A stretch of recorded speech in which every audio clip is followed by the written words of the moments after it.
उर्वरित शिक्षक भरतीची यादी कधी? शिक्षण सेवक पद रद्द होणार, उपशिक्षक म्हणून नियुक्ती. यामध्ये नेमकं शिक्षक भरतीतलं गुपित काय? चला पाहूया ही संपूर्ण अपडेट व संपूर्ण डिटेल्स या व्हिडिओमध्ये. पण व्हिडिओला सुरुवात करण्याआधी तुम्ही जर आपल्या चॅनलवरती नवीन असाल तर आपल्या चॅनलला लाईक, शेअर आणि सबस्क्राईब करा. KBS MPSC UPSC academy coaching centre Kokrud राजमार्ग यशाचा या चॅनलला आपल्या प्लेलिस्टमध्ये जाऊन उर्वरित व्हिडिओसुद्धा पाहायला विसरू नका. चला पाहूया ही शिक्षक भरतीबाबत सर्व महत्त्वपूर्ण अपडेट. शिक्षण सेवक नको, उपशिक्षक म्हणून नियुक्त करा. नवनियुक्त शिक्षकांचे मुख्यमंत्र्यांना पत्र. अत्यल्प उत्पन्नात उदरनिर्वाह झाला कठीण, 16,000 भागवायचे कसे? शिक्षण सेवक पदांमुळे सेवा कालावधीत घट. काय आहेत शिक्षकांच्या आक्षेप? सगळ्या गोष्टी आपण याच्यामध्ये पाहणार आहोत. आपण सुरुवातीला पाहतोय की शिक्षण सेवक या पदामुळे खूप अडचणी निर्माण झालेल्या आहेत. आपल्याला माहिती आहे की शिक्षण सेवक पद असल्यामुळं त्याच्यामध्ये फक्त 16,000मध्ये आपल्याला काम करावं लागत आहे. आणि याच्यामुळं ज्या मुंबईसारख्या ठिकाणी, नागपूरसारख्या ठिकाणी, पुण्यासारख्या ठिकाणी जे सिटी आहेत त्या सिटीमध्ये 16,000 कुटुंबासह उदरनिर्वाह करणं फार कठीण झालेलं आहे. त्यामुळं आणि उमेदवारांची वय वाढल्यामुळं, कारण भरतीला खूप उशीर झाल्यामुळं, शिक्षक भरती खूप उशिरा झाल्यामुळं उमेदवारांचे वय वाढलेले आहेत. त्यामुळं त्यांना जास्त कालावधी मिळत नाही आहे. मग आता नोकरी करण्याचा कालावधी कमी झाल्यामुळं तुम्हाला शिक्षण सेवक आणि त्याच्यामध्ये 3 वर्ष, मग त्याच्यामुळं सर्व्हिस 10 ते 12 वर्ष किंवा 15 वर्षाचीच राहत्या. त्यामुळं शिक्षण सेवक हे अन्यायकारक पद रद्द करण्याची मागणी आता सर्व स्तरांवरून होत आहे.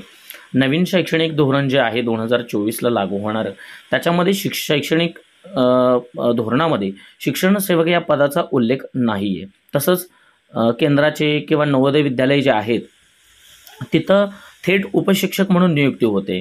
बाकीचे देशातील जे इतर राज्य आहेत तिथंसुद्धा थेट शिक्षकपदी नियुक्ती दिली जाते. मग महाराष्ट्रातच असा अन्याय का? या पद्धतीचं जे वक्तव्य आहे तर सर्व स्तरांकडून अभियोग्यताधारकांच्या माध्यमातून होत आहे. तसंच मुख्यमंत्र्यांची भेट घेऊन मुख्यमंत्र्यांना शिक्षकांनी पत्र दिलेलं आहे की या शिक्षण सेवक कालावधी नको आणि उपशिक्षक म्हणून नियुक्त करा आणि पूर्ण वेतन आम्हाला द्यावं अशी त्यांची मागणी आहे. राज्यात सद्यस्थितीत जवळपास 15,000 शिक्षण सेवक कार्यरत आहेत. त्यामुळं शिक्षण सेवक जे पहिलं 6,000 होतं ते तुम्ही 16,000 जरी केलं असलं तरी पुणे, मुंबई, नागपूर आदी शहरामध्ये 16,000 कोणत्याही शिक्षक सेवकाचा कुटुंबाचा उदरनिर्वाह होत नाही. त्यामुळं सर्वांकडून थोडीशी हळहळ आणि अन्याय झाल्याचं बोललं जात आहे. त्यामुळं मुख्यमंत्र्यांनी याच्याबाबत लक्ष घालून शिक्षण सेवक हे पद रद्द करावं अशी मागणी आता होत आहे. उपमुख्यमंत्री, शिक्षण मंत्री, शिक्षण सचिव, आयुक्तांना ईमेलद्वारे पत्रसुद्धा पाठवण्यात येत आहेत.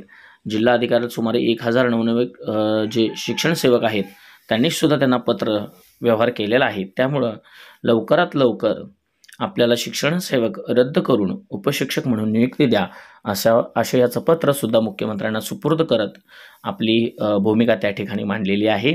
आणि उर्वरित जी शिक्षक भरती आहे विथ इंटरव्ह्यूमध्ये मुलाखतीसह जी पदभरती होणार आहे ती पदभरतीची जी यादी आहे ती लवकरात लवकर लागू शकते असं म्हणतायत की एका आठवड्यामध्ये यादी लागेल 25 किंवा 28पर्यंत.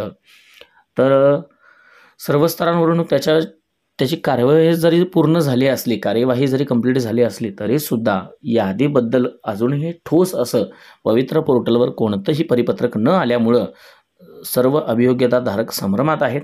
लवकरच त्याबद्दल ही बातमी येईल. या आठवड्यामध्ये यादी लागण्याचे चान्सेस आहेत. यादी लागल्यानंतरसुद्धा बऱ्याच गोष्टी आपल्याला पाहायला मिळतील. तर या व्हिडिओमध्ये एवढंच. परत आपण भेटणार आहोत. मुलाखतीसाठी बऱ्याच गोष्टी आपण बोलायच्या आहेत संस्थेच्या, त्यासाठी आपण पुन्हा भेटूया. व्हिडिओ आवडला असेल तर चॅनलला लाईक, शेअर आणि सबस्क्राईब करा. आणि नवनवीन अपडेटसाठी, सर्व स्तरांच्या नवनवीन अपडेटसाठी, MPSCसाठी आपल्या चॅनलला भेट देत राहा. चॅनलला लाईक, शेअर आणि सबस्क्राईब करा. प्लेलिस्टमध्ये जाऊन उर्वरित व्हिडिओसुद्धा पाहायला विसरू नका. धन्यवाद मित्रांनो.